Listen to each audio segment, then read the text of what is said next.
Pertenezco a una generación llave que ha sido despojada tanto de los derechos conseguidos durante años de lucha por las generaciones anteriores como de cualquier esperanza de futuro.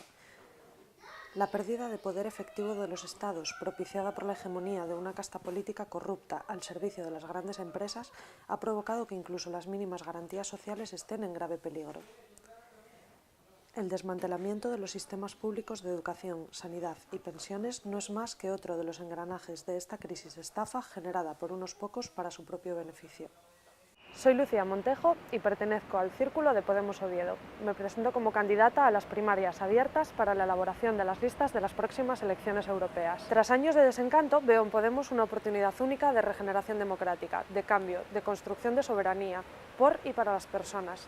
Veo en Podemos a personas constructivas y generosas, comprometidas con las trabajadoras en precario, con los parados, con las y los pensionistas, con la igualdad y con mi país, Asturias. Las políticas europeas en cuestiones como la pesca, la minería, la energía o la cuota láctea sitúan a Asturias en la absoluta precariedad económica, laboral y social, además de conllevar una importante pérdida de soberanía. Veo en Podemos una forma de unión, porque somos mayoría y nuestros intereses no son los mismos que los suyos.